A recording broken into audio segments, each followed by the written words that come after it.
Hello and welcome to Hollywood Blockbusters. I am your host, Joe Hollywood, and once again, I am joined by Imaginos Pete. Hey. Andrew Walker. Cut! And classing up the joint once again. We're going to get some T-shirts made up. Classing up the joint. Yeah. With his face. Guest critic, Robert Butler. Thanks for joining us. Thanks for having me, and go check out De Facto Film Reviews. Yes. Yeah. All right, so we got a great topic today, and let me just kind of start off by posing this question to my guest panelists here. Does a director get butts in the seat? Do you go see a movie because it is directed by someone? Imaginos Pete, will a director pull you into the theater? Yes. Short, sweet, yes. Short, sweet, yes. That's an answer. And that's about all the time we have today. Really? Yeah. So we'll get into some of the specific names of the directors that we love. For me personally, yes, there are some, big event directors that might get me in the theater, but I don't necessarily go see a movie because of the person directing it, even though I have a list of my favorite movies, and some directors have directed an awful lot of those movies that are on my list. But the number one director that I'll be talking about in a little bit, I've walked out of one of his movies, and there were some movies that he's done that I'm not a big fan of. Andrew, is there? Can you think of a director that, if you didn't see any trailers, knew nothing, but you said, I'm going to go see this guy's new movie? Absolutely. Wow, that's really interesting. I got a list of 13 names, right? Maybe not all of these fit that, but yeah. There's quite a few that I will go see any of them. Yeah. Had Absolutely. Andrew said no to this, I would have said there's a doppelganger here. This is a man that is said that whenever he talks about movies, the first thing that comes out of him is like, it's the way it's framed, it's the way it's shot. I'm like, these are all, the more technical aspects. That's what a director will do. What's interesting to me is there was a period of time for me, like maybe the 70s, definitely the 80s, where there were certain actors, certain directors that, you're like, oh, I'm going to go see this movie because somebody is in it. I don't think that's necessarily the case anymore. I don't go see a movie because Tom Hanks is in it, because Bill Murray is in it. So for me, it's a case-by-case per movie decision. Robert, I guess you're going to concur with these guys. There are directors that will get you into the theater no matter what. Yes, great example is I just went and saw Spike Lee's new movie, because I will never miss a Spike Lee movie in the theater. I'm a huge fan of his, and Andrew broke my heart, and he goes, I'll watch it on streaming. I'm like, no, this is visually arresting. It's so visually slick. You got to see it in the theater. I even offered to buy his ticket. I'm waiting to accept my offer. My God, I don't know if I have time. But he's got time for Ari Aster, but not Spike Lee. Oh, yeah, of course. That breaks my heart. That breaks my heart. I've never seen a Spike Lee in the theater. Wow. This could be your first time, Andrew. Yeah. This is one. Then there's the opportunity, my The friend. opportunity's here. So. It's like a fastball down the middle of the plate. Yeah, exactly. Now, obviously, there are some directors that when a new movie comes out by a certain director, it's considered an event movie, and people get all excited, and there's lots of names that come to mind. The first one I'm going to throw out, and let's just get this out of the way and move on, is a guy I once dedicated an entire podcast to, and that's Steven Spielberg. I can't imagine my youth without Steven Spielberg's influence. His, a lot of movies that he wrote and directed really spoke to me as a kid. He touched on themes that I would stare at the stars and think about as a kid, like aliens and UFOs and things. And so here was this guy creating movies that spoke to me as a young movie buff, like Close Encounters. I mean, as a kid, I would stare at the sky and you'd see a satellite moving across the sky, and you're like, is that a UFO? And those movies just spoke to me. And so when you talk about event movies, think about being a kid, being a teenager, growing up in the 80s with Jaws, which just started the whole summer blockbuster thing, and Close Encounters and Raiders of the Lost Ark. I mean, every one of these movies was a big deal. And then, of course, E.T. just blows all the records out of the water. And so it got to the point where a Steven Spielberg movie was a must see a movie. I had to be there. And even some of his stuff that weren't that popular, I still love. And I'm going to throw out the movie 1941.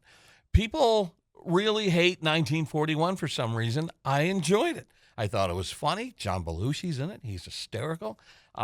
It was Spielberg's first foray into comedy, and he basically took a shot to the gut with 1941 and said, okay, I learned my lesson there. But so he had a couple of missteps, but for the most part, anything that he had his name on, whether he was directing or producing or had some sort of contribution to, was a must-see. I found an interesting fact here that between 1984 and 1990, Spielberg had his hand, whether it was directing or producing or whatever, in 19 feature films between 84 and 90. And that included movies like Gremlins, The Goonies, Back to the Future, Who Framed Roger Rabbit, and even I didn't know about this, Arachnophobia, which is one of my favorite horror films. Yeah. So he was such a huge influence, not just writing and directing, but producing a lot of fun movies too. I think one movie I left off of here was Poltergeist. He had a hand in Poltergeist, which was a fun movie. So this guy really, shaped my childhood. And it was only recently I went back and started looking at, the seed, the birth of his career.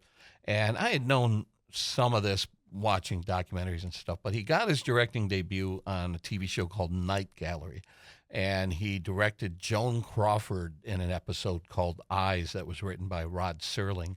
And apparently Joan Crawford, at first she had concerns that this guy was like a kid. But working with him, she wrote a letter that she gave to him and said, I want you to use this to get work in the future, because she saw the talent that he had early on. And then only a few years ago, I watched the episode of Columbo called Murder by the Book, 1971. It starred Jack Cassidy. And they had done 2 pilot episodes of Columbo, but this episode kind of kicked off Columbo as a series. Okay. And when you watch it, he was doing stuff for television that people were like, okay, this guy's different. This guy's wired differently. And then, and so when he started kind of proving his chops, he was given a TV movie called Duel in 1971 for ABC Movie of the Week. And it was so well received that they turned it into a feature-length film that was released theatrically internationally. And so even though it was a TV movie here in the U.S., it got a theatrical release in other parts of the world because people would watch this and go, damn, this is good. And so all of that, well, his first theatrical release, and this is kind of surprising for me to say, but his first big theatrical release was a movie called Sugarland Express.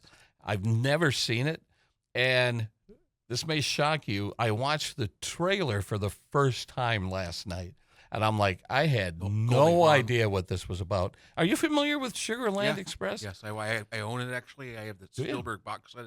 It's in there, and I watched it before. I'm a Spielberg completist, actually. I watched every one of his feature films. Wow. I'm going to have to watch it, but watching the trailer, it looks like it's done in the same vein as like Dirty Mary and Crazy Larry. It's sort of a cross-country road chase, car chase sort of a thing, trying to evade the police. Has Goldie Hawn in it. And William Atherton, who, if that name sounds familiar to you, he was, for lack of a better term, he was Dickless in Ghostbusters. And it was interesting seeing him in a lead role with Goldie Hawn. So I'm going to have to watch it. You're a classic 80s antagonist. Right, exactly. The evil professor, the bureaucrat who doesn't like to do anything. Right. Is this true? Yeah, this man has no dick. Of course, all of this experience, Spielberg was rewarded by Universal with to direct Jaws. And as we've talked about on this podcast before, during the filming of Jaws, he thought his career was over. Yeah, that's an interesting one. Rewarded with Jaws. Yeah, and they were going to pull the plug on it. I think it went like 100 days over filming schedule. Man still has nightmares about it. Yeah, it could have ended this promising career really, really quickly. The shark malfunctioned, so Spielberg had to come up with ways of hinting that the shark was there, and it made it all a better movie. Hitchcock praised it with Spielberg using some of those techniques to imply that the shark was there. And then, of course, when it's released, it becomes the biggest movie of all time at that point. It created the summer blockbuster and was huge. And I have vivid memories of seeing it in the theater and just being so blown away by it. It was just amazing. And then that was the beginning of a legendary career. I mean, that was 75 was Jaws. 77 he wrote and directed Close Encounters of the Third Kind, reteaming with Richard Dreyfuss, who he worked with a few times. And then he did 1941, which we talked about, which was written by Robert Zemeckis and Bob Gale. We're going to talk about Robert Zemeckis in a little bit. It was his first comedy, and it actually made some decent money. It made $92 million in 79, but critics just called it a misstep. And I don't know, I enjoyed it. Stay in your lane, Steven. Stay in your lane. Well, his lane included Raiders of the Lost Ark in 1981, which is one of my top 2 or 3 favorite movies of all time. Then, of course, he follows up Raiders with E.T., grossing $700 million worldwide in 1982. He co-wrote and produced Poltergeist that same year. So this guy was on a tear, just on a tear. By the time Temple of Doom rolled around, him and George Lucas, from what I've read, were going through some marital issues. And that is reflected in the darkness of Temple of Doom. Seeing a guy's heart get ripped out of his chest wasn't exactly subtle, Yeah. But the caveat for Spielberg was that he met his future wife, Kate Capshaw, on Temple of Doom. And then he kind of entered his serious phase, I guess you could say, in 1985. Time to chase the statue. Yeah. Even though the Academy, I don't know why they were so hesitant to give an Oscar to the guy who made crowd pleasers and just really entertaining films. He comes out with The Color Purple, and I don't even know if he was nominated for The Color Purple, but it was nominated for Best Picture, I think, but not Director. Yeah. How dare you, which is Joe? great. Art is not meant to be entertaining. Right, exactly. You should be on the Academy board. So that was his first real venture into drama, and then another movie that was a box office disappointment but critically praised was Empire of the Sun in 1987. He was slated to direct Rain Man in 1989, but he dropped that to direct The Last Crusade, which was his biggest hit since E.T., and I love The Last Crusade. That just blew me away. I was disappointed by Temple of Doom, but The Last Crusade really made up for it. He teamed up with Richard Dreyfuss again, who, I'm going to drop my little Forrest Gump thing, I will be meeting in a couple of weeks, Richard Dreyfuss. I'll give you guys an update in a few weeks. You can't just drop it. And I was going to wait till the end of the podcast, but I'm going to be in L.A. in 2 weeks, so that's going to kind of disrupt our podcast schedule. But I will have some stories when I come back from L.A. Nice. But he teamed up with Richard Dreyfuss on Always, followed up with Hook, which had some problems on set. He said he would never work with Julia Roberts again after working with her on Hook. Then he went to the crowd-pleasing stuff in 1993 with Jurassic Park, which I don't know if we've ever done an episode of this podcast without mentioning Jurassic Park, that and Star Wars. But in conjunction of doing Jurassic Park, he also did Schindler's List. I mean, working on those 2 movies almost simultaneously. I mean, when you're bored, you're bored. And the Academy finally took notice and gave Spielberg his first directing Oscar for Schindler's List, which is a lot of people call one of the greatest movies ever made, and it's a tough watch. I mean, it's not something I want to sit down and watch on a rainy Sunday afternoon, but it's a powerful. I mean, film. if he didn't get the Oscar after Schindler's List, he should just make the next movie Why the Academy Sucks. Right. Just go. And in the wake of all of his success, he felt it was time to do a movie that can tell the story of the Jewish people and his heritage and stuff like that. And it was a masterpiece. I don't use the term masterpiece loosely, but that's definitely was a masterpiece. Not too long after that, in 1994, he created DreamWorks. And under DreamWorks, he did the sequel to Jurassic Park, The Lost World. He did Amistad, and then, of course, Saving Private Ryan in 1998, which got him his second directing Oscar for Saving Private Ryan. And then a movie that I absolutely love, and I think it should have won Best Picture that year in 2012, was Lincoln. I really absolutely loved Lincoln. Daniel Day-Lewis was uncanny as Lincoln, and it showed a side of Lincoln that I think a lot of people weren't aware of. Now, here are a couple of missteps, and I don't know, Robert, if you agree with me on this, but I didn't see West Side Story in the theaters, and this was around COVID, right? No, this was just before COVID. Year after COVID. Yeah, and so I don't know. I didn't think it was necessary, even though I understood why a remake was due, because the original West Side Story used makeup to darken Caucasian actors, and I understand the need to want to do West Side Story with authenticity with actors who have Hispanic origins, But when I finally got around to see it on streaming or whatever, I turned it off about halfway through. It didn't do anything for me. It didn't capture me.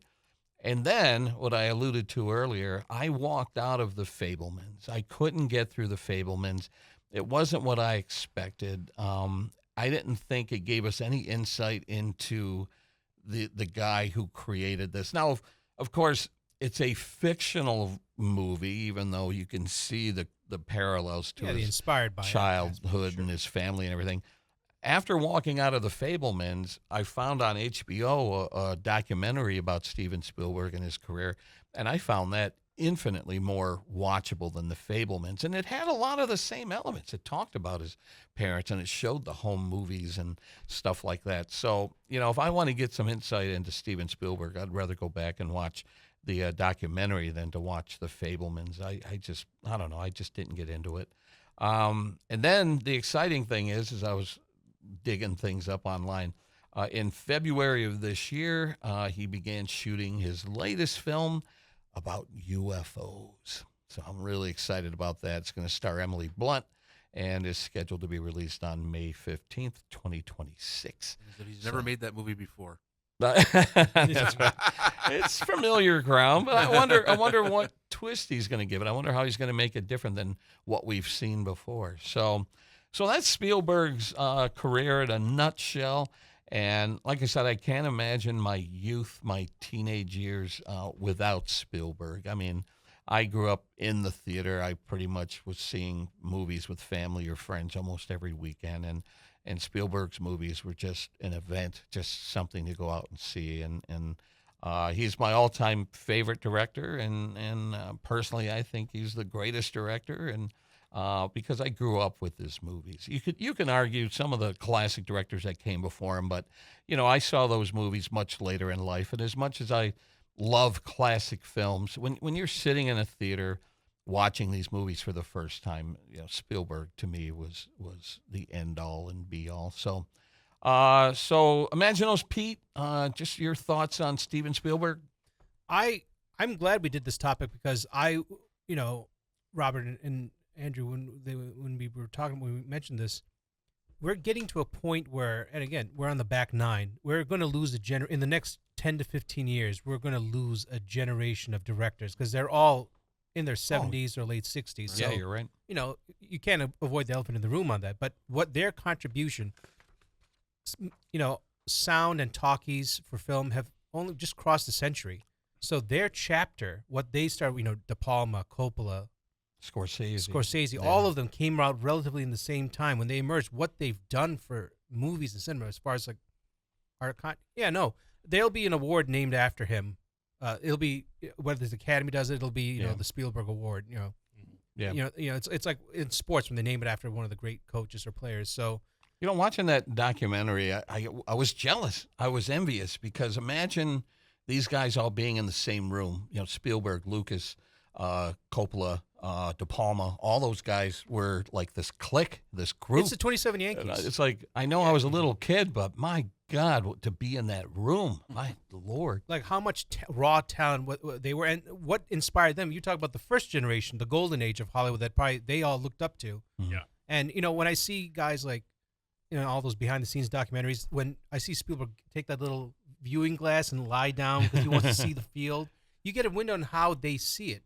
Yeah. I have a tremendous amount of respect for directors because they're project managers. They're herding cats. They have to make sure the crew works. They get the performance out of the actors. They find something, the script that the writer's trying to get. It's different than TV. As I've gotten older and gotten more into the industry, I have a lot more profound respect for directors and what they do. Yeah, they can be everyone has their own way. There's no one perfect, but yeah. The amount of joy, and I see interviews now with Spielberg now, and the way he talks about it, he still has that sparkle. Yeah. And I know, yeah, he's on Mount Rushmore, yeah. Yeah. Easy. Yeah, and like I said, some of my favorite films that he's done are the ones he wrote too. Yeah. He just had this childlike vision of the world that just spoke to me, and he's very giving to other. From what I've heard, I don't know the man personally. Knock on wood, looked on my bucket list, but he understands he's going to pass it forward. Like someone inspired him. He's seeing the next generation of directors coming up, and he wants to do his part. I respect the hell out of it for someone that does that. Yeah. Now, what you said, you got me thinking about something I read earlier. My next director that I'm going to talk about in a little bit, he said something that kind of, I don't know, I just took notice of is this director that I'm going to talk about in a little bit, he directed in Europe at first, and I guess when he started directing, he had to do everything. And he said one of the things he appreciated about coming to the U.S. and coming to Hollywood is he learned fairly quickly that U.S. directors surround themselves with people they rely on. So you as a director, you don't have to go up and put your eye up to the viewfinder of the camera. You trust the people around you. And think about Spielberg going, who's going to do music on this one? I got a guy. Who's going to do music on this film. And it's all of those elements that allow the director to direct when you surround yourself with capable, talented people that you don't have to worry about all that. You just focus on the directing. So the vibe I get from the guys, like Spielberg looks like one of those type of people. If you saw a kid, a bunch of kids trying to direct something, he'd probably just take time out and say, "Okay, here, try this." Yeah. Like, "Oh, thanks, old man." Like if they don't know who he is, and then someone's like, "Was that Steven Spielberg giving you directing tips?" That's right. Yeah. Yeah. No. So no, Spielberg's works have shaped a great deal of my movie enjoyment. I mean, Jurassic Park. I mean that was, as my generation, that's my Star Wars. Exactly. When you see the Star Destroyer. So yeah, we need to break that streak. Or do we? About mentioning Star Wars and Jurassic Park in every episode. I will bring it up if we talk about tearjerkers. I'm going to bring up Jurassic Park. Andrew, your thoughts on Steven Spielberg? He's one of the greats, and like you said, he pretty much invented the summer blockbuster with Jaws and expanded into the action adventure with Indiana Jones. And then I was looking over his whole filmography, and then some of the movies that aren't really like the action but are still like really good, like Catch Me If You Can, which I love that movie. Yeah, I love same year as Minority Report. Yep. Yeah, they both came out 2002, but I haven't seen Minority Report. There's a lot of his movies that I haven't seen that of course I got to see. That streak continues in our of course. But did he do Bridge of Spies too? Yeah. Yes. Yeah. I love that movie. 2015 that came out. But like looking over, I didn't see Lincoln, and like the last like 20 years, I think maybe my favorite movie of his that I've seen is probably Munich. Okay. I agree with that. Or Catch Me If You Can. And I didn't really care much. I know it's got a high rating, But West Side Story, it was, I don't know. It's kind of boring. Well, you're not alone because it was a box office disaster. Yeah. And so I think a lot of people but felt also, the same way. But if that were to come out in 2019 instead of 2021, it would have made money, I think. Possibly, yeah. That was no movie really made that much money in 2021. Yeah, because of COVID. I mean, but West Side Story's been, it's been done. I mean, and you can go see it on Broadway. It's right. meant more see it as. But yeah, as a play. I didn't think I would have liked to have seen a different director do it rather than Spielberg. I think he just wanted to challenge himself. I don't think he had done anything remotely like a musical prior to that. Yeah, it was very different from what he had done. Like a directorial bucket list kind of thing. The last of his that I saw in the theater was Ready Player One, and I didn't care much for it. It was messy and I don't know. Stuffed. It looked like even like a lesser J.J. Abrams movie. That's what it reminded me. Of You're course, exactly right. He was influenced big time, of course, by Spielberg. Like if you watch what's Super 8, big time. Yeah. Oh, that's like a homage. Yeah, and I like that, but at the same time, it's like, okay, JJ, we know who you grew up watching, but and the author of Ready Player One basically grew up like a Spielberg fan. Yeah, you see so many. So I get that, and I get he's getting older and he wants to try different stuff, and there's nothing wrong with that. I mean, look, he's executive produced all the Transformer movies, but I think not everything's gold. I think maybe he hit his zenith with Saving Private Ryan. Yeah. I still think he's got a lot of left in him, and I still get excited when I hear that there's a new Spielberg project on the horizon. That one coming out next year, I'll definitely have to go see it. Yeah. Yep. Robert, you said you're a completist. Let me ask you this. Let's kind of turn the tables here a little bit. What of Spielberg's were you disappointed with? What did you not like from Steven Spielberg? Well, Andrew mentioned it. I do think that Ready Player One's a minor Spielberg film, and you mentioned Hook. I'm not a huge fan of Hook. I find that film to be almost painful to watch. I liked it as a kid. I don't know if it would hold up. Yeah, it definitely doesn't in my book. And some of his, I think he kind of had a downward streak in the 2010s, even though I didn't like The Adventures of 1010. I thought was okay. Nothing really extraordinary. War Horse, I thought it was decent, but nothing memorable, and it was kind of disappointing away because it's a master of war films. Schindler's List, Saving Private Ryan. There's greatness in 1941 I mean, as well. that's what he did as a kid. Like from what I've read, he would get his neighborhood kids together, and they would come up with a little device where they would get a little plank of wood, and they would put dirt on one end and put something so it would pivot. And as Spielberg would film one of his buddies, the kid would step on the wood, which would send dirt into the air, and he would fall down like a bomb went off next to him. He was doing that as a kid. So shooting, Saving Private Ryan and Schindler's List was the kid in Steven Spielberg doing his war pictures. So. Exactly. And then also, nobody brought this movie up, rightfully so, Kingdom of the Crystal Skulls. Oh, yeah.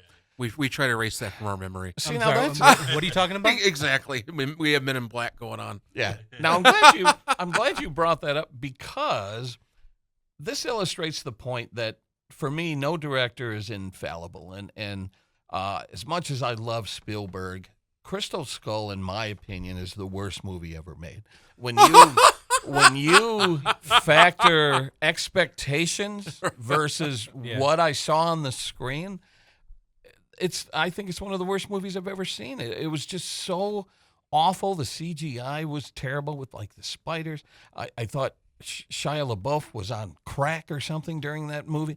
That's one of those times you wish he had stood up to George and said, like, George, I don't know about this story. I'll the direct one, but sci-fi element, and on top of that, I found out not too long after the movie came out that all the Crystal Skulls were proven hoaxes. So, I hated it. Absolutely hated it. And then some of it's become lore, like the refrigerator scene and all that. Like, who's going to survive a refrigerator being tossed in the air by a nuclear bomb? And so he drank from the Holy Grail. Does that explain all of that? The refrigerators now with Superman flying backwards and changing time. I mean, it's one of those absurd film moments where you're like, oh, Steven, don't join that list. Yeah.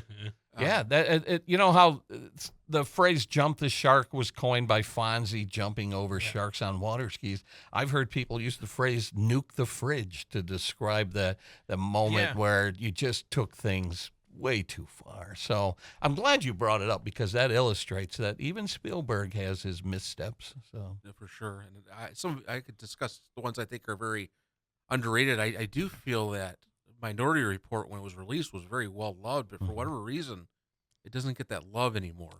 you're right. And if you were to ask the average person who directed Minority Report, I don't think a lot of people would come up with Spielberg. It doesn't have the earmarks of a Spielberg movie, but it's a darn good movie. I really enjoyed it, and it made some scarily accurate predictions about the future. Yeah, our surveillance state and all that. Yeah, I think because people are like, "Why am I watching a documentary?" You said this was an entertainment movie. I'm like, oh yeah, back then it wasn't a documentary. And I am with Andrew. I do think Munich is his most gripping and substantial film so far in this new century. That's my favorite one. I went back and revisited. I'll have to check that. That's one another out. timeless movie. You haven't seen it, Joe? If I did, it might have been bits and pieces, but I his haven't bleakest sat down movie. and watched it from beginning to end. It's dark. I mean, it's Munich. I mean, when you heard it, I was like, "Is this based on?" Oh yeah, it's gonna be. Yeah. This is not gonna be sunshine and happiness on this one. But look at Spielberg. It just goes to show a lot of people think of him as just a sci-fi escapist director. No, he's a very versatile director. That's why I love him. He can do a wide range of genres. And you guys did not like West Side Story. I was blown away with it. I really was. I thought it was extravagant. I thought it was so well made. I did see it in the theater, and I was just in awe, and I was heartbroken. I was very absorbed, but I know that got beat up by some audiences. I didn't see it because I'd seen West Side Story. I've seen the play. It's been done over and over. And that's one of those things where when I saw Spielberg do it, I'm like, oh, this must be. I got to check off my bucket list. Like kind of like when he did comedy, a pure comedy like 1941. I think it's better if he has comedy in the movie, like Jaws. Dreyfuss has comedic moments. Indy has comedic moments. Right. Exactly. Rather than a pure comedy, but but it doesn't change the versality. Exactly, and again, it's a cliche to say this, but I think Schindler's List, Saving Private Ryan, E.T., Raiders of the Lost Ark, Close Encounters, Jaws, those are his true masterpieces. Have you seen the interview that Spielberg did with Jiminy Glick?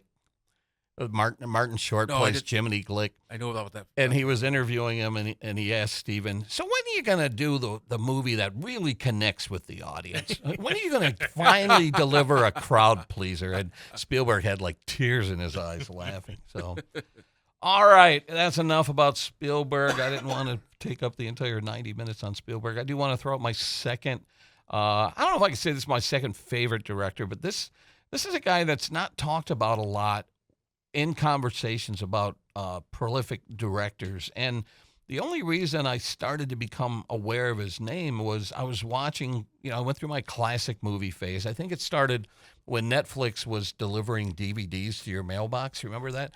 And they had the most incredible library of movies. They had everything. And so I really decided that I wanted to see as many classic movies as I could. So I was getting like 2 movies a week from Netflix. And I would watch one and send it back and get another one and send it back. And I created a list of my favorite classic films. And all of a sudden, I started seeing the same name on a lot of these films.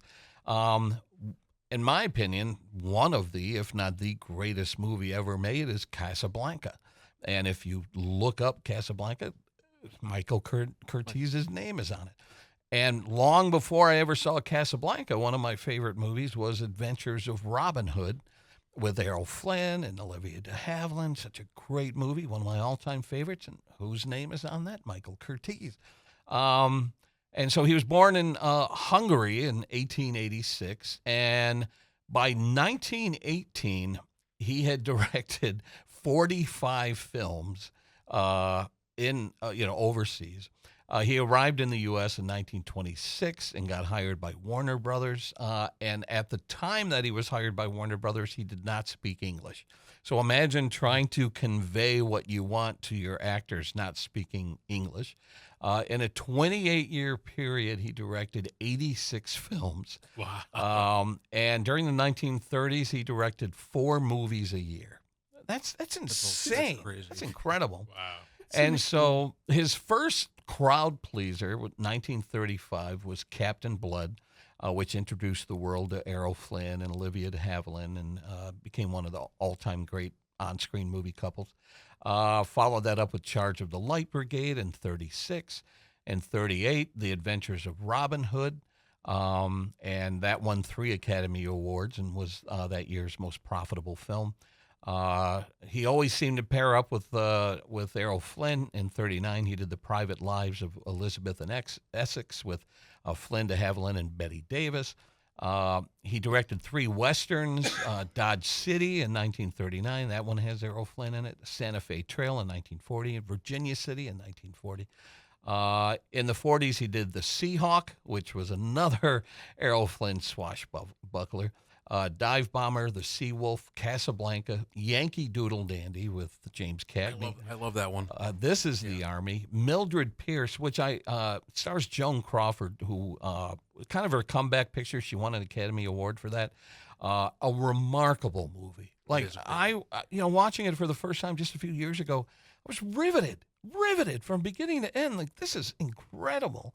And then a movie called Life with Father, which I need to see. I haven't seen, but I heard it's really, really good with William Powell. Casablanca won 3 Oscars, giving Michael Curtiz his first Best Director Oscar. Another crowd pleaser, White Christmas, 1954, Michael Curtiz. Movie that I personally love, We're No Angels, 1955, has Humphrey Bogart in it and as an escaped prisoner. Elvis Presley's favorite movie of his own movies was 1958's King Creole.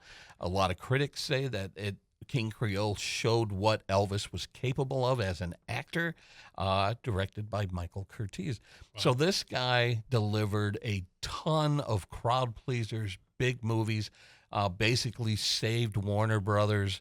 And he doesn't come up in a lot of conversations when you hear people talking about Hollywood's greatest directors. But there's no doubt that he delivered a lot of crowd-pleasing films. I wonder if being able to speak slurred English and Hungarian with Errol Flynn, because with his drunk is like, I can understand him, and then pure Elvish. What are you doing? I get it. I know what he's saying. That's he get the best performance out of him. When I read about that, he kind of dismissed Elvis before meeting him and saying, "Oh, geez, I got to work with this guy." I'm sure he's seen some of his movies, but when he had his first meeting with Elvis, he's like, "Oh my God, this guy's so charismatic," and it came across in the film.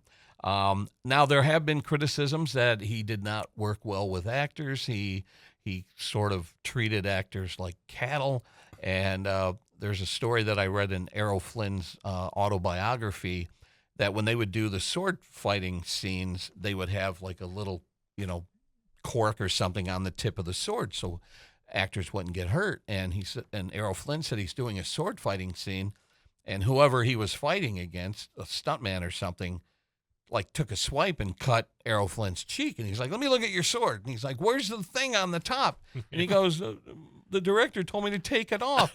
And Errol Flynn said he grabbed Curtiz by the throat and like slammed him against the wall. And so he didn't get along with a lot of his actors. And I don't know, maybe that's why you don't really hear his name much. But that's for drinking my scotch, Errol. But yeah, if you haven't seen a lot of these movies, I think these are some of the greatest movies ever made. And a lot of these populate my favorite classic films of all time. Is Michael Curtiz on your radar? Like, is what I'm saying here shocking to you? Some of it is.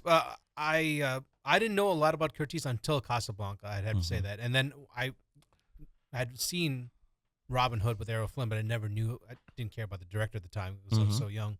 But now, as I've gotten older, I have far greater appreciation for him, especially for a guy who couldn't speak English when he came over here. Yeah, and it's right, and then you wonder this reputation. He's really difficult with his actors. Yeah, practice he's yelling Hungarian at you, and you don't know what's going on. He has to like gesture like.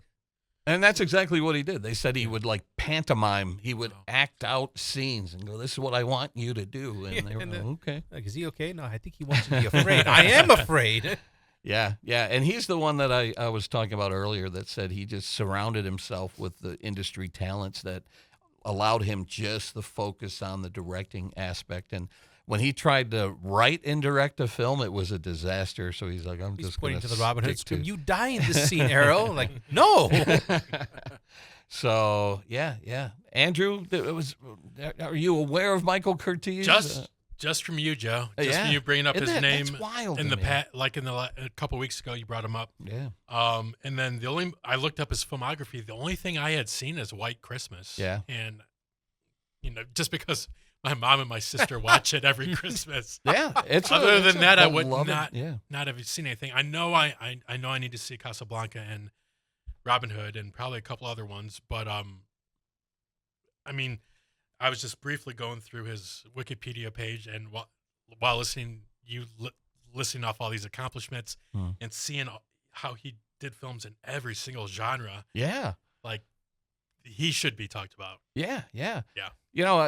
About a week or so ago, I'm sitting at home on my couch looking for something to watch, going through the channel guide there, and I saw that Casablanca was playing on TCM, and I missed just the first few minutes, but I'm like, I'll watch a few minutes of it. And I sat there and watched it to the end, and I've seen it maybe a dozen times, and it was as riveting as ever. And you're like, say the line, and here's looking at you, kid.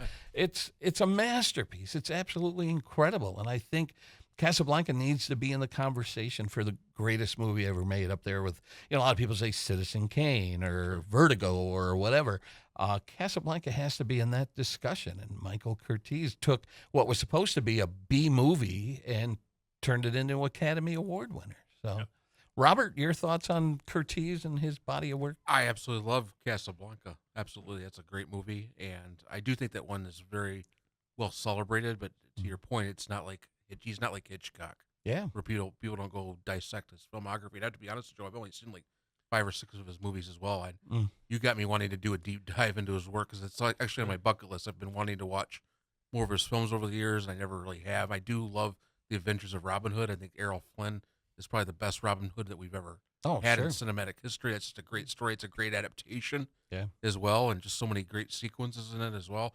And I love Yankee Doodle Dandy too. Mm-hmm. That's one of my favorite musicals as well. Yeah. And there's just so much great song and dance, and the choreography for its time is absolutely spectacular. And I agree with you. I saw Mildred Pierce. Oh man! And I actually went and watched that after I watched the HBO. I love the modern director Todd Haynes, and Kate Winslet was in that HBO Max miniseries. Immediately once I watched that, I went back and watched the original Mildred Pierce, and I absolutely love that film. Yeah, it has a twist in it, and I don't want to ruin it for anybody, but it was a shocking twist considering the time period in which it was made. The Great Depression. What? Yeah. Like it was shocking. So I'll tell anyone who listens, check out the work of Michael Curtiz. Yes. I think he should be considered one of the greatest directors of all time. White Christmas is one of the best Christmas movies for sure. Yeah.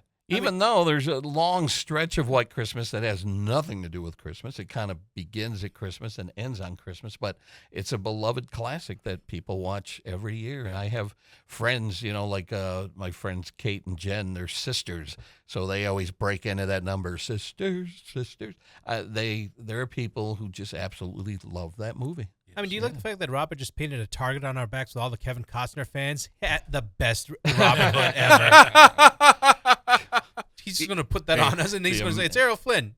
Russell Crowe could eat his heart out, too. Yeah. And Mel Brooks is going to send us angry letter. Errol Flynn did maintain his accent for the entire film, so that's kind of gives him an advantage over. Wait, Kevin Costner had an accent in that movie? I think he did at the beginning. Oh. So check out his work. Captain Blood, which, like I said, never saw introduced Errol Flynn to the world. Here was a newcomer, Errol Flynn, who just embraced this role, and I guess much to his chagrin, he hated just being, called or referred to as a swashbuckler in Hollywood, but that was his bread and butter, and that's what he was good at. That was what he was great at. Curtiz must have had some backers to get that much work back in the golden age. That was still considered the golden age of Hollywood. But that Casablanca, he didn't get to pick up the award, did he? Because I think Warner jumped up and I think that's what happened. That's one of those incidents they where jumped up. He finally gets recognition, and they're like, no. Yeah. What's amazing to me is I've toured Warner Brothers Studios a couple of times, and as you walk around the grounds of that, the hallowed grounds of Warner Brothers, Casablanca was entirely filmed in that Burbank Warner Brothers studio lot. And watching the film, you would think it was shot in Morocco or whatever. Oh, it is, yeah. Art Yeah. direction, it's great for its time. Yeah, it's amazing that was all contained within a Especially that Hollywood lot. Yeah. Oh. Yeah, the airport scene. They said they used like a cardboard cutout or something of the plane and hired little people or children to create a sense of depth. And I shouldn't even be saying this because now you're going to be watching it going, oh, you're going to be staring at the background during one of the greatest moments in the film. But yeah, he, like I said, he was given a B movie and elevated it to Oscar status. So. What'd you think of the line? How did it resonate with you? Here's looking at you, kid. I don't know. I was looking at the stuff in the background. Not to reveal anything, Joe, but that final scene, that final image, that moment in Casablanca is just breathtaking. Yeah. Absolutely. Shattering. It is. It's going to be a start of a beautiful. And they're walking off, and I said, when you told me, I didn't realize it was all filmed at Warner. I thought they'd actually gone all entirely within that lot. Yeah. And I was like, how did they get in these shots back in 1941? Yeah. I mean, and then the writing. I mean, the writing is so awesome. And there's a scene again. I don't think this would ruin anything, but what's his name? The actor that played the French guy, not Humphrey Bogart, but the other one. Louis. The Louis guy, where they're like raiding Rick's club. Claude Rains. Claude Rains, yeah. And they're raiding the club, and he's like, I'm shocked to find gambling going on in this establishment. And then a guy walks up and says, here's your winnings, sir. Yeah. It was hilarious. I remember that. It's like there's some laugh out loud moments. Yeah. And one thing, and I'll end on this, but the one thing I'm looking forward to when I'm in LA in a couple of weeks is the Academy Museum currently has a Casablanca display, and they have, and I looked this up, they said, we have both pianos. And I'm like, both pianos? Well, in the flashback scenes, Sam is playing a piano, right. And then in the present-day scenes, he's playing the piano at Rick's Cafe, and those are on display at the Academy Museum. Nice. So I'm really looking forward to seeing that stuff in person. But, yeah, so I can't praise Michael Curtiz enough. All right, so those are my top two that I wanted to talk about, directors who just produce crowd-pleasing movies to the masses that just ate it up. Let's go around the room. Imaginos Pete, when you're told that we're dedicating a podcast to directors, who's at the top of your list? I mean, I didn't really go too far from mainstream. I picked James Cameron. Yeah. And talk about your crowd pleasers. Yeah. I mean, and the thing is, when I got to do a little bit more research into him, I do have a better appreciation for his work, because the fact that even when he was a kid, he was curious about science, and it shows now. Like he was always fascinated with, in fact, his curiosity was amazing for when he grew up in Ontario and what he was doing. Even now, his interests are pretty much spread around, whether it's for climate, whether it's for food shortage, whether it's for energy, whether it's exploration in space, deep sea. And the amount of work he puts into his craft is remarkable. The thing, what comes onto is when you're that dedicated to your craft and you want your vision, you're not going to please everyone. James Cameron, to me, reminds me of Scotty Bowman in hockey. You hated him 364 days of the year until you got that championship ring. Mm-hmm. And that's what his players would say, because he was a taskmaster. He would want things specific. You'd have actors that didn't like him, mm-hmm. crew that didn't get along with him, especially in Aliens. There was, when you watch those behind-the-scenes documentaries where Sigourney Weaver was the ultimate, diplomat. She had to get the British crew back. And, Kate Winslet talking one time, she had broken her arm in filming Titanic. Yeah. And she was scared to say anything to Cameron because she was just terrified of him. And you don't usually want to have that type of vibe. I mean, there are people that used to have T-shirts like, you think scary. I worked on a Jim Cameron movie, and the crew made these T-shirts and walked around with it. So, I'm sure he takes that in. So, and then he has his private life where he kind of unwinds, and so but the works that he's done, I mean, Terminator, The Abyss, the Avatar series that they're working on right now, True Lies, which is an underrated action movie. Love True Lies, yeah. You could just sit down and watch it because it's fun. I'm sure there's a lot of actors out there that, given an opportunity to work on a Cameron film, despite his reputation for being difficult to work with, I think there are a lot of actors that are like, I want a Cameron film on my resume. Yeah. You know, like Hitchcock or a Woody Allen or whatever. I think there are people who will be willing to put up with a lot of crap on a movie set to be able to say I worked on a Cameron film. And I think as time has gone on, he has mellowed a little bit as well. Like his perspective has changed. I think he's realized like if the 2025 James Cameron looked back to the 1981 James Cameron, he'd go, "Oh wow, hey, mellow out a little bit." But his core principle would be like, "But I still want to get my vision out." Yeah. And so I kind of respect that for a director. Like if you want it, then you work at it, but then he's willing to take the consequences. He never said, my goal is not to be loved. I want to tell a good story. I want to show my vision." And so he's willing to accept the slings and arrows of it. So I respect that.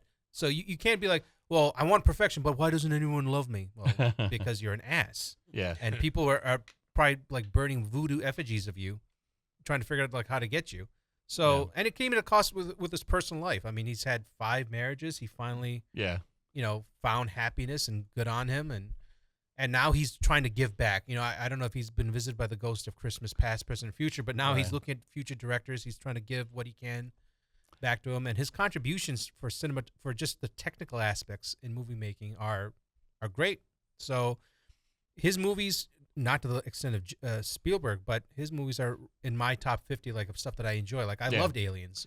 It was not a horror movie; it was an action movie. So that's very clear. Alien stands out. It took the elements and set them up in a different genre. And like you said, Spielberg dominates my list on my 100 favorite movie list. But Cameron, right now I have 4 films of Cameron on my 100 favorite movie list, and that's Aliens, Terminator 1, Terminator 2, and Titanic. At one time, I think I did have True Lies on the list, but eventually it got bumped for something else. But yeah, Cameron is well represented on my 100 favorite movie list. I mean, even with Avatar, when it came out in December, the story, you could say it's a mix. It's influenced by several things. I was amazed that people still went to go see that movie. Now, Robert, I want to get your take on this.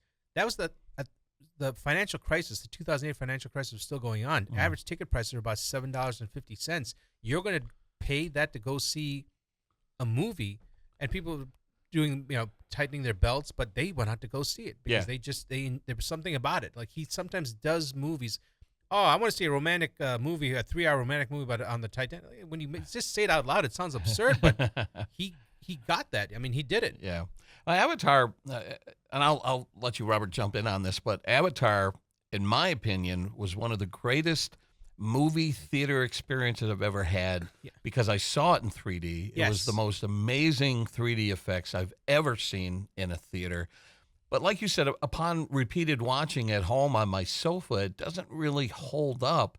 It was that experience in the theater that I think put butts in the seat. And that's what I respect about it, because when I saw, even for like the little things, when you had the little like floaty thing go by my shoulder, I'm like, oh my God, what the, you're like swatting in the air. Like, what is this? And you're calling for the usher. What is this floating from the ceiling? And what happened was that ticked off that little that 3D boom in Hollywood, which became annoying because any movie can be 3D, and he calls it out. He says other execs and studios said, yeah, just take anything and shoehorn 3D in there and jack up the prices, and it was detrimental to what he was trying to do. Yeah. So so like I said, might be a prickly man, but you appreciate it when the time comes to get that ring and you get it. So that's why I think like Pat Riley in basketball. You hate Pat Riley until he gets you to the mountaintop. Yeah.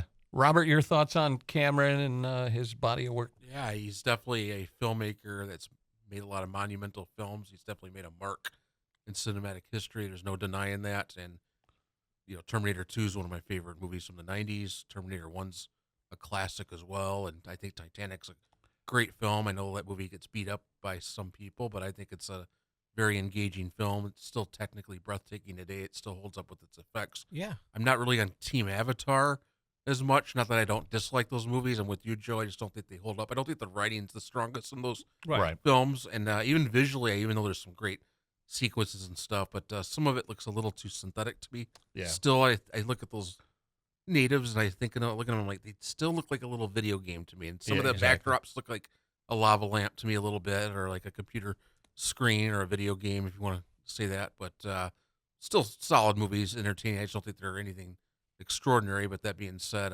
Titanic made my top 10 in '97. Terminator 2, I put in my top 10, my '92 retrospective, and yeah, he just every film you get, you're going to get some brilliant technical craftsmanship with his films. Yeah.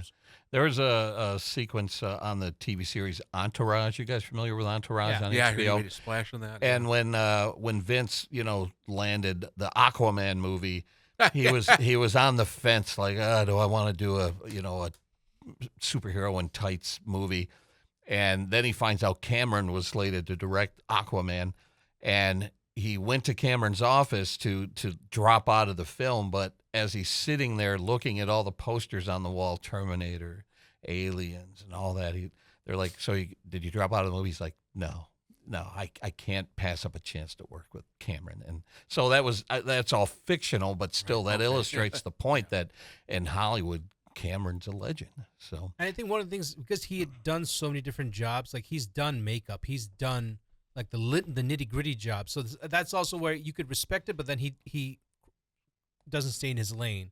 He'll come on, he'll go, it's like, let me show you how to do it. And then you go, oh my God, now I got Cameron looking over my shoulder. And how many times do I have to, then it gets where you get that the crew doesn't like him because he's like, how many times do I have to tell you to do that? Yeah. Yeah. Like, oh my God, I dread going to work. You never want that, but. Right. You neglected to mention his directorial debut. Piranha. Genesis. Piranha. Piranha 2, The Spawning. Yeah. Yeah. Andrew, anything you want to add to the conversation as far as Cameron goes? I agree with you, Joe, on his best work being the 2 Terminators and Aliens. I still have not seen Titanic. I have no desire to see it. That shocks me. I was 13 or 14 when it came out, and everyone made such a big deal about it, and I'm still pissed about it 27 years later. It might be one of those movies I watch someday. See, but I have saw it no opening weekend. Like it came out in December 1997. Yep. I saw it opening weekend. There was a long line to get in. And as the credits rolled, I remember turning to a buddy of mine and going, that might be one of the greatest movies I've ever seen in my life. Like sitting there in the theater just awestruck. Like that was spectacular. And, the whole aspect of kind of this fictional romance taking place in this real world tragedy or whatever, I can see how maybe that rubbed people the wrong way. But, Cameron pitched it by saying this is Romeo and Juliet on the Titanic, and studio executives were like, what now? Yeah, that sounds awesome. And that's what it is. It's Romeo and Juliet on the Titanic. I mean, they greenlit a serious budget for that, and he put everything of that into use. Yeah. Right. The fact that they built a life-size Titanic and then got it to tilt, so you got performances because people are like, are we actually going up? Are we going to sink? And so they look really afraid. I think they're genuinely afraid that what might happen. Yeah. I know. I didn't see it on opening weekend. My brother and I waited 2 months because of the hype that you're young. You're like, if all of you like it, I'm not going to watch it. And so we go 2 months later. The theater is still almost sold out. Oh yeah. And then people are sniffing and crying, and I think I told the story. Like my brother and I started to go sniffing. This lady turned to him, and my brother goes, "I can't believe she threw the damn diamond away. That's all they wanted." She's so insensitive. This lady gave us the dirtiest look. We were like, "Oh yeah, no, she killed him." I do have to admit there are a few eye-rolling moments in the film. Like the sinking of the Titanic isn't dramatic enough. You got to have some gunplay, and Jack handcuffed to a pipe. It's like, really? You really need to add that element on top of the ship sinking in the middle of the Atlantic Ocean? But so that was unnecessary. But I'd like to report a murder. I'm not investigating that. Same thing with Avatar. Didn't see it. Had no desire to see it. I'm not. To me, it was like you guys said. It was too much of a spectacle rather than substance. Yeah. And I remember you said this before. We've seen this before in Dances with Wolves. Yeah, exactly. It was the same premise. Story. Yeah. And I'm not a fan of 3D to begin with, so yeah. But this was different 3D. That's it was where I good think, 3D. Yeah, it's not the schlock 3D that I think that kind of kicked off or reinvigorated for Sure. Yeah. I know what you mean. Yeah. All right. Let's go to Andrew. Throw out a name. I was going to throw out 2 names because they are the 2 gentlemen that have passed away on my list. Without this guy, we wouldn't even be talking about a lot of this other stuff. Stanley Kubrick. Okay. In my opinion. we wouldn't be talking about. Because even Spielberg said that he was a huge influence on him. So yeah, there's a Kubrick Spielberg connection with AI. Oh Yeah. yeah, that was going to be bring his, that up earlier. Yeah, That was going to be his next movie that I think he was in pre-production on Yeah. when he passed in 99. Yep. I think is when he Was passed. it meant to be his next movie or his final movie? I don't know. Was Kubrick? Well, he wanted it to do could be both. Napoleon. Okay. Yeah. He wanted to do a Napoleon movie, and he also at one point wanted to do a like we talked about earlier with Excellent. Yes. One word. Are we playing charades? 2 words. First no, word. the Spielberg Auschwitz movie. Schindler's List. He wanted to Holocaust. He wanted to do a Holocaust movie. Okay, I didn't know all right. that. Interesting. I Yep. didn't know that. either. He died at 70. If we would have had another 10 years, maybe we could have got one more movie out of him. Because those last 20 years, he only did 2 Yeah. movies. Not by choice though. But he had a hard time trying to get Yes. everything actually done. But the satire of Doctor Strangelove. I was just going to say, Yeah. I'm not a huge Kubrick fan, and I know that may surprise you, but I will say that one of the greatest movies I've ever seen is Doctor Strangelove. Oh, yeah. And I only saw it recently, Ooh. and I was mad at myself for having waited so Wow, long I'm to surprised, see it. Joe, it took you that long It to is. see that. It's a masterpiece. It's so funny, it's too. Great. What's his name? The George C. Scott. George C. Scott Yeah, is yeah. brilliant. In When it. there's no fighting in the The war war room. room. Yeah. It's just He bresilient plays satire. 3 different Peter characters. Sellers. Oh, Peter Sellers Sellers. does. Yeah. That we had to watch that for in a political science class when I was at OU, and I'm like, yes, we get to watch great. something fun. I don't know if anyone else enjoyed it as much as I did. Oh, it's amazing. I I love loved it. it. I love it Yeah. too, in Andrew. terms of a biography, Barry Lyndon is Yes.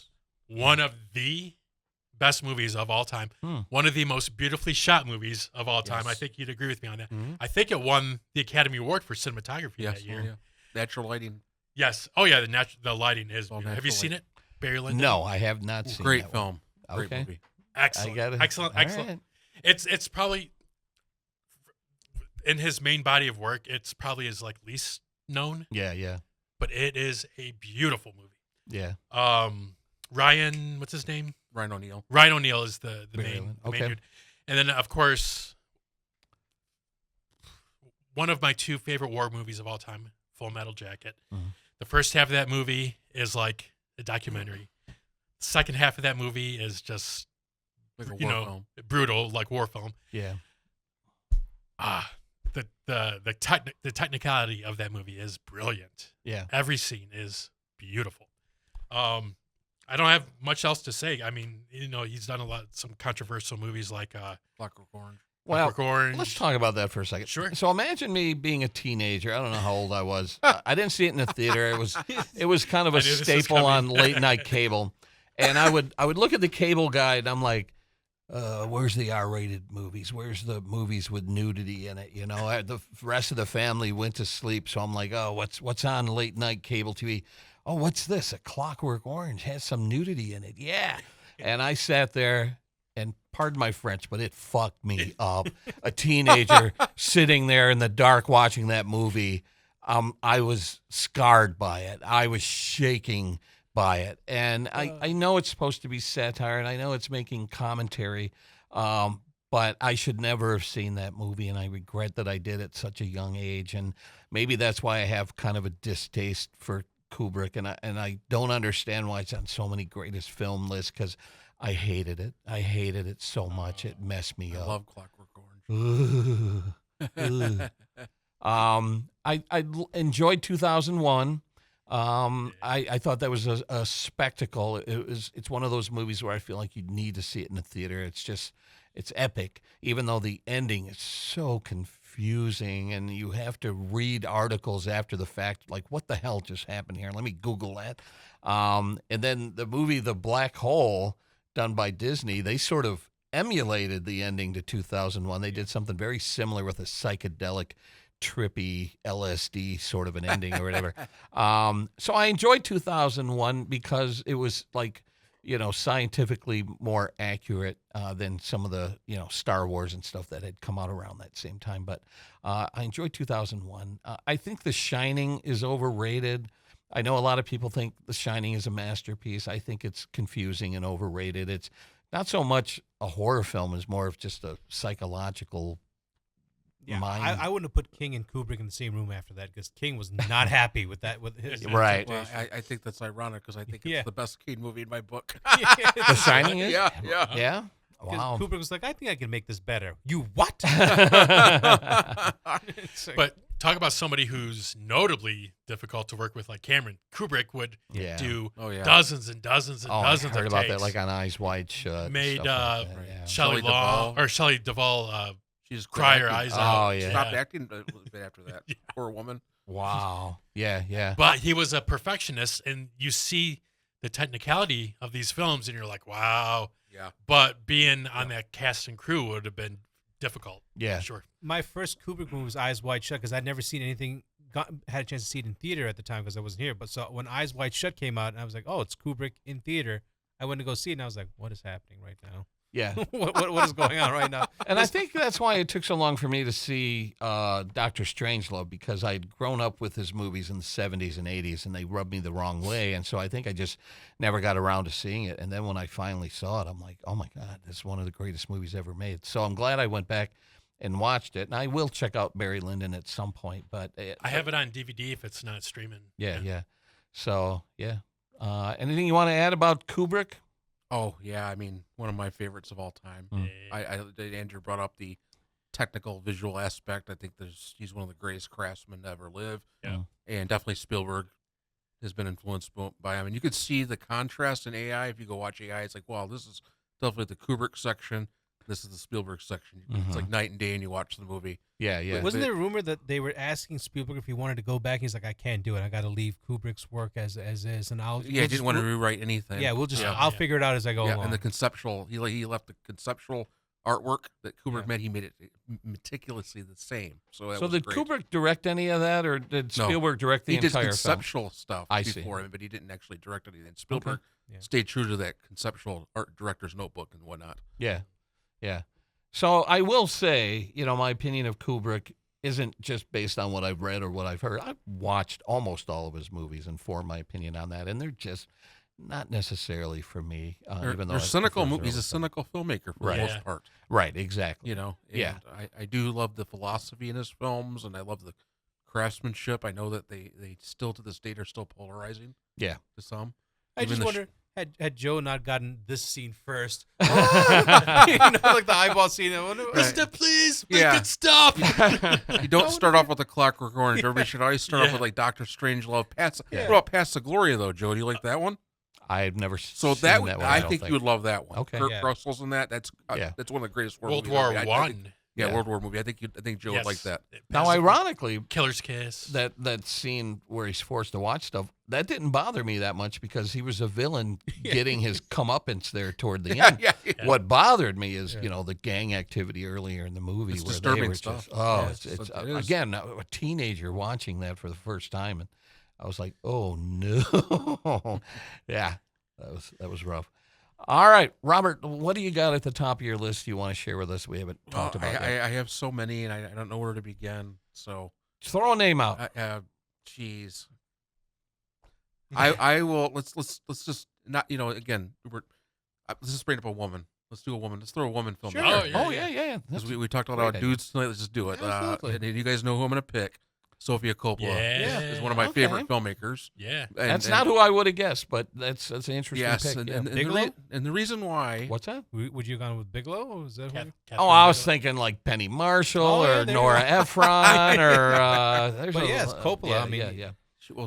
She's one of the most personal filmmakers working today. I mean, Lost in Translation. You can't get more personal than that. And then it's hypnotic. It is. You can't look away. It's not the most riveting pace, but it's a character driven, very hypnotic woozy film. Yeah, with some woozy elements in it. And I think it's Bill Murray's greatest performance to date. Yeah. It really is. He was very nuanced, subtle, and still has that deadpan hilarity that Bill Murray's so known for, and a young Scarlett Johansson, only 17 years old at the time. And you Bill Murray's literally 3 times her age in that movie. But it's platonic. It's hinted, yeah. It's platonic. So says you guys. I know what was going on in his brain.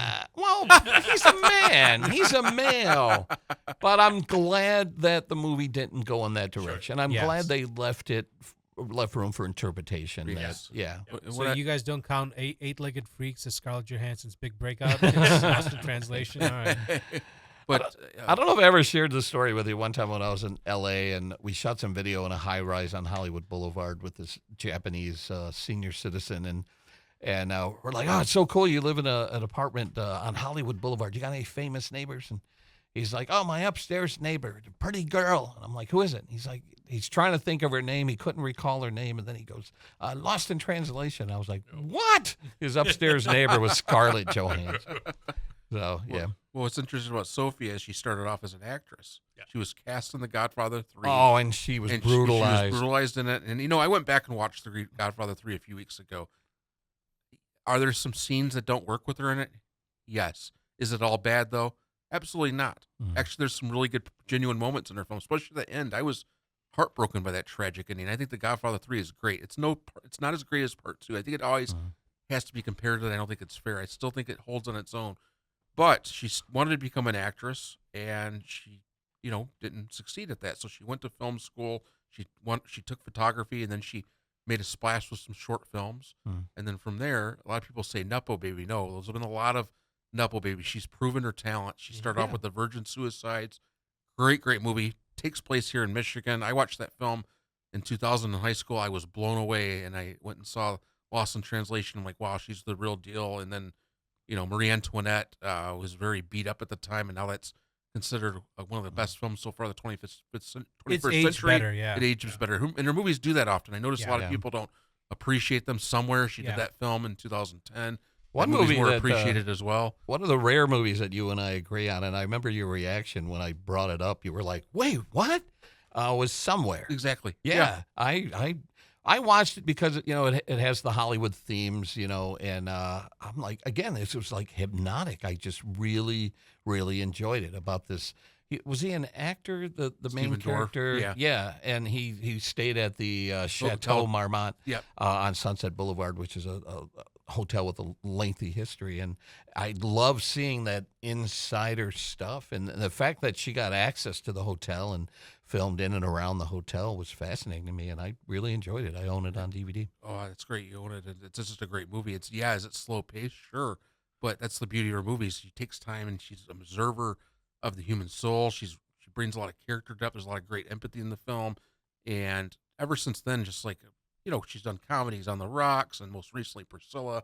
She's definitely a very consistent filmmaker. I wish she'd make even more movies. She usually puts one out every 3 or 4 years, and I don't think she's quite as celebrated as she is. I know Lost in Translation and Marie Antoinette are very celebrated, but I think that she often gets neglected a lot to the male filmmakers. But she's very deliberate in the projects she picks, though. I think that's also part of the process. Like she's not, because if somebody comes like, Sophia, you got to direct this, like Little Mermaid. She was offered that. She wasn't interested. She was supposed to do a Twilight movie. She turned that down. Yeah. And she's a very personal filmmaker. She prefers to make these small movies, which we don't get a lot of anymore. Right. Yeah. Yep. We only have about 15 minutes left, so this may have to be a two-parter. But I want to pick up the pace a little bit. A name that I want to throw out that's near the top of my list is a guy named Robert Zemeckis. One of my first movies that I've seen directed by Robert Zemeckis was a comedy called Used Cars, which was a box office disaster, not really critically appreciated, but I saw many, many times when it was repeatedly played on cable, starring Kurt Russell, and to me, it's just a laugh out loud comedy. And if you ever get a chance to watch Used Cars with the commentary turned on, it's Kurt Russell, and I think Robert Zemeckis is sitting on the sofa with Kurt Russell. It's like having two buddies sitting with you on the sofa watching the movie, and Kurt Russell's laughing through most of the commentary. But that was my first exposure to Zemeckis. But then, again, he did crowd pleasers like Back to the Future, Forrest Gump, Who Framed Roger Rabbit. Those are, in my opinion, some of the greatest movies I've ever seen. So Zemeckis had a huge impact on the movies that I love. And so I have multiple titles directed by Robert Zemeckis on my list. Your guys' thoughts on Robert Zemeckis? No, I love Zemeckis. I love a lot of his movies are on my list too. I love Tom Hanks' impersonation of every time. It's like he puts like, yeah. So Tom, how do you want to work on the voice for Forrest Gump? He's like, you want the kid to come and hang out with you, like the young Forrest Gump, and and Tom Hanks' time is like, oh, why not just emulate the kid instead of the kid learning how I should talk? I'll just learn how the kid talks, and it's great. I mean, Zemeckis' style and his movies. Yeah, I enjoy them. You never really think of Zemeckis. When you mention Zemeckis, I'm thinking because I'm cheating because I'm looking at Andrew's list. I see Christopher Nolan on there, and the Coen brothers, Wes Anderson, Ridley Scott. I mean, we definitely need a part 2. I told you. We should. Our second 2-parter. There's so many more guys to talk about. I mean, Woody Allen. Yeah. I mean, just his list alone. I'm like, Denny Villeneuve. I mean, oh my God. All right, spoil them all for me, Nick. I'm joking. But Zemeckis, it gets lost in the wash, I feel, and so when I think about his movies, great, yeah. Andrew Zemeckis, great filmmaker. Of course, Back to the Future, Who Framed Roger Rabbit. A lot of he had a lot of misses the last 20 years or so. I like The Walk. The Walk. I don't know if I've heard of that. Yeah, one. the Wire one. Man on Wire movie. Yeah, when the gentleman was walking across the Joseph Gordon-Levitt. Flight Plan. I forgot think about good. that one. But Pinocchio, Welcome to Marwen. I didn't see those. I heard they were terrible. The one that came out last year. Here. What? Some people love Here. I don't. But he always tries to make different things. Like he tries different. Like with Welcome to Marwen, there was a lot of animation. Yeah, you mix live action with the claymation stuff. Mm-hmm. Yeah. The gimmick with Here, just one static shot or whatever you call it. But yeah, you gotta celebrate him for taking chances on different types of movies. And but yeah, in the 80s and 90s, he was killer. And Castaway is outstanding. Castaway. Oh yeah. And how they took such a long period of time to make that too. Yeah. Tom, you got to lose weight. now we got a bit of like a starve himself. How about we film all the weights where I don't lose weight first, Rob, and then we'll film all the other stuff instead of me going yo-yoing back and forth. You know, when you brought up Castaway, it made me think. I've seen on Facebook where they would be like, name 3 movies that sort of capture your essence, that represent you in film. And Tom Hanks is in all 3 of the movies that I listed, but apparently 2 of them are directed by Zemeckis. Castaway, which I relate to, Forrest Gump, which I refer to on this podcast all the time, and in Big.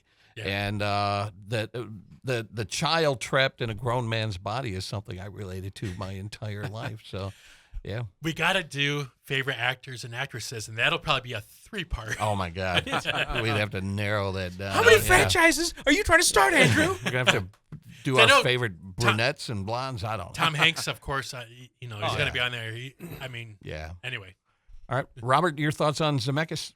I stick up for him often. There's a lot of haters on his films online, and Andrew will attest to that. I debate them a lot. Yeah. I'm in the pro Forrest Gump camp per our 94 celebration. I saw Forrest Gump 4 times in a theater when it came out. So people hate on that movie nowadays, Joe. Really?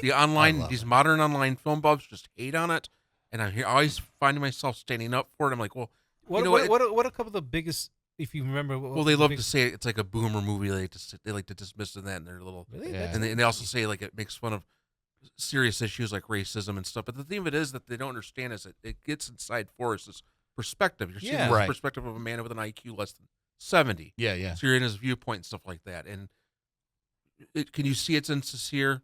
Sure. Is it? It doesn't have that intent. No. It's a film of deep humanism. It's a film that everybody connected with when it comes out. Yeah. There's just this nasty revisionism going on online where once celebrated movies are just bashed now. Yeah. So they're already starting to do it now with Tarantino. They're trying to be careful with this. They're trying to cancel Forrest Gump. Well, it's not so much canceling. Maybe you want to call it that, but it's just like it's a slew of mostly letterbox nonsense, then YouTube videos. Then it goes down to social media, and people are bashing. Just for instance, I saw a friend of mine actually I respect highly online. he called Life of Chuck, what the hell is the Robert Zemeckis kind of shit is this, is what he said. Oh, And no. I was like, well, I love Life of Chuck. Maybe that's why I It was love really it, good. because it's got maybe some Zemeckis sensibilities It does. there. Yeah. I hadn't Maybe. thought about that, but Yeah. it does. Interesting. But I, the thing of it is what you want, say what you want about him. He's a great craftsmanship. He puts Yeah. heart into his stories. Is he hit or miss? Yes. Yep. You know, a one lot of directors are. One comment that has surfaced over the past few years that I think I have to agree with is Jenny a villain in Forrest Gump? She is not a good person in this film. And I know her character had a dark past with abuse and stuff like that, but what she did to poor Forrest, and maybe I just relate to it a little too much because I've had women treat me the same way. But yeah, I have to agree with people that are like, Jenny is a villain in this film. It's pretty funny. All right, we only got 10 minutes left. Throw another name out, Nick. Oh no, I only came with Cameron. Okay. Yeah, I was relying on you. That's guys. all he brought to the table. Andrew. Because Andrew has. Well, I hold knew on. Andrew was enough going for to come. both Mark. of you. Hold on. Are we doing? We will do a part 2. Yeah. Okay. So. So then I will mention the other gentleman on my list that has passed and just recently. Mhm. Yes. I was going to bring him up. Say it. David Lynch. David Lynch. Okay. Mulholland Drive, Blue Velvet, and Lost Highway. Those 3 movies. I got nothing. Yeah. It's all pops and buzzes. I know. Well, he's Lost Highway is something about it. It's truly would, terrifying. Joe would hate Lost Highway. Joe would hate Mulholland Drive. I do think, well, he did do a movie that I think Joe would love, or he might have loved it already, The Elephant Man. He directed that. Yes. That was huge. That was a phenomenon when I was young, and I did watch that. I and have not. I agree that it's incredible. It's an epic, but it's a tough watch. It's hard. Oh, sure, it's hard sure. to watch. But yeah. I'm sure you liked the movie, I'm sure. I did. Yeah, I think it's. I've been throwing out this word a lot today. It was a masterpiece. So there's yeah. another movie he did that I think you would love, and it's got Richard Farnsworth in it. It's called The Straight Straight Story. He was Story. nominated for an Never Oscar. heard of that one. Do you have Disney? No, I not think right now. Okay. Definitely try to put this in your, maybe buy it or Mhm. watch it. I think you'd love The Straight Story. It's like a Zemeckis movie. It's just Why? it's about an elderly man and his brother is out west and he wants to go see his alien brother. So he can't go himself. His eyes are kind of shot in a way. Yeah. And he takes a tractor. This is a true story too. He takes a John Deere. He travels all across the Plain States to go visit his sick brother. And you see his journey along the way. And each journey he has like a road movie. It's just so touching. Okay. Sissy Spacek's in it. She plays his daughter. It's just a film of so much deep humanism, and And it's literally it's- called The Straight Story. This is the most linear, straight film that Lynch has ever Yeah, made. yeah. Yeah, it's I'll not. have to It's check it not. out. I mean, I haven't seen it, but from what he told me, it's not like his other. Yeah. It's Right. not weird. Like Now, his correct other me if I'm wrong. Is Lynch also the Twin Peaks Yes, guy? yes. So, Twin Peaks was a phenomenon when it was on TV. I didn't watch it until all my friends were like, you got to watch it. So I sat down and watched an episode. I'm like, what the hell Yes, is this? Never watched another episode. And I know there are people who are just crazy about it. Oh, I'm one of them. When I was in L.A. one time, we had a bunch of guys in one car, and the one guy said, stop here. It was a Twin Peaks pop-up, and he insisted that we drop him off and come pick him up later. People love Twin Peaks. It's just not my kind of thing.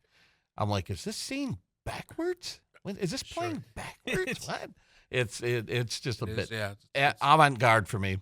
So I'll just say one last director and then I'm done. Denis Villeneuve. He Okay. did Dune.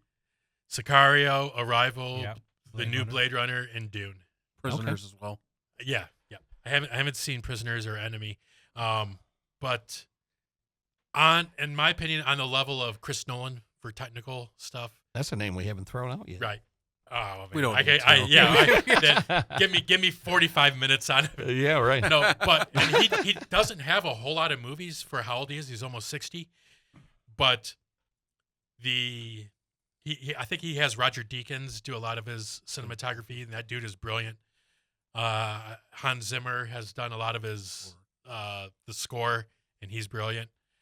And then I know, Joe, you didn't think it wasn't your cup of tea, but Blade Runner 2049 is one of my favorite movies. I saw it on your recommendation, and I was like, eh. And what most people said is, if you love the first Blade Runner, you'd love this one. If Right. you were indifferent, and the first Blade Runner, I'm kind of indifferent about Sure. it. I didn't dislike it, but I was like, eh. At the time, with Harrison Ford doing a sci-fi, people were expecting Star Wars. Yeah. And it's not Star Wars. No, at it's a all. noir film. Yeah, basically. exactly. Yeah, Exactly. I mean, he took a big thing because a lot of people love Blade Runner, and to say there's a sequel to Blade Runner, people are automatically eye rolling. And you're walking into a crosshairs. Yeah. He stepped in and he delivered. Yeah. That's what And I'll say it, I liked it better than the original. I like the sequel better than the original. I do too, actually. I love them both. And Yeah. Interesting. 2049. All right, Robert, we got about 5 minutes left. Throw out another name. Let's do Robert Altman. Altman. Yes, one of my favorite filmmakers of all time. I'm a completist Robert Altman, and Okay. here's a filmmaker that started off just doing really small movies, and it took a while, and then he finally made a splash with MASH in 1971. Great movie. Yeah, Yeah. and it was nominated that year. I lost a patent, and Robert Altman. The reason I'm going to choose him, he's an innovator. Mm-hmm. He pioneered a lot of techniques that are still used today. The ensemble, like the big ensemble movie that we still see today, like Crash, the movie Crash that won Best Picture. Yeah. Not a particularly great movie, but you know what I mean, Babel and many other films. But he did movies like Nashville with that ensemble cast. Correct me if I'm wrong. Did he do The Player? Yes. I love The Player is great. One of his top 3 movies. Have you guys seen The Player? Yes. Oh, You what have a to see it, fun, Andrew. fun Wait, yeah. movie. Wait, is that the one with Tim Robbins. Yeah. Oh, yeah. On your recommendation, I watched that I probably really enjoyed 8 months that. ago. I really liked it. It's a Some great movie. great There's- twists and turns. Yes. Tons of cameos in that. And Yeah. he did Pop By, which was Yeah, Yeah. I tried. You know what? I tried revisiting that recently, and I had a hard time getting through it. it's a mess. Weird but it's- take on that, but McCabe and Mrs. Miller. You see I that one? haven't Joe? seen that one. No, And Shortcuts with Robert Downey Jr. and Haven't Chris seen Penn that. and I've heard about. Jack Lemmon. That's on my list. I've that's been recommended before. I need to get to that one. Yeah, I've heard definitely. about it. Definitely watch that. 3 Women with we brought up Shelley Duvall and Yep. Sissy Spacek earlier. They're in this Mhm. movie. No, Altman was just a brilliant filmmaker. You did a lot of the overlapping dialogue. For instance, you'd hear us talk, and then you just do like a camera pan or move the camera. All of a sudden, you'd start hearing other characters and you'd hear other conversations going on. yeah, Just a great filmmaker. What a pioneer. He died in 2005. He did get the legendary Oscar just before he died, but just a great filmmaker. He went on to influence one of my other favorite filmmakers on here, P.T. Anderson, the director of Boogie Nights. Mhm. And Magnolia, Magnolia is just a retreat of Shortcuts. Let's face it. But Yeah. I'm glad you brought up The Player. What a great satire. Love that one. Yeah. And one thing about Altman is his styles are being taught in film school. They are, While he was still Yeah. alive. That was one thing. So you talk about respect level, like like techniques and people like usually you have to be gone for that to happen. Yeah. While he was still alive, they were still doing it. And now, especially after he's gone, jeez. Yeah. It is, yeah. I went to the East Lansing Film Festival. I played there my last movie, and they had actually a venue called Altman Hall. And they had one called Coppola Hall. I go, is that Francis or Sophie? And the lady there goes, both. And you were like, sign me up. Yes. That's awesome. Awesome. We're just about out of time. I want to do sort of a coming attractions because we're definitely going to have to turn this into a 2-parter. But some of the names that have multiple entries on my 100 favorite movie list are names like Tim Burton, Harold Ramis, Nolan, and a guy. I can't believe it's the first time we're even mentioning his name, Tarantino. Yeah. And Mel Brooks and John Landis are just some of the names. Peter Jackson. Jackson, yeah. So these are names we're going to have to bring up on part 2 of our directors series. And guys, that was a lot of fun, man. That went by really. You can always really count on quickly. Robert to class it up. That's why I was like, know. we need. And at the end, he comes with Altman. I'm like, there we go. Yes. I didn't even bring up Bergman or Fellini. There you go. Oh yeah. I need to watch 8.5 again. Yeah. All right. So, like I said, I'll be in LA in 2 weeks, so we won't be doing a podcast that week. But when we come back, we'll do part 2 of directors. And I had a conversation in the office earlier where someone said, you got to do great movie lines, great movie quotes. Yeah. So I think that'll be in our near future, too. I guarantee you so. Joe's going to come back with like a GoPro interview he had at like the Hollywood Hotel with like Nolan or someone like that. It was there just like, I'll see if I can get Dreyfuss to give me a quick quote for our podcast. That'd That be would be great. really cool. That would be fun. that'd be awesome. Yeah, I'm going to have some stories for you on our next podcast. So, all right, we're out of time. We'll see you again really, really soon. Thanks Night, for everybody. listening. Come to the movies, watch Charlie Chaplin, and put some sunshine into your day. Forget the hard times, come to the movies, and try to laugh your troubles away.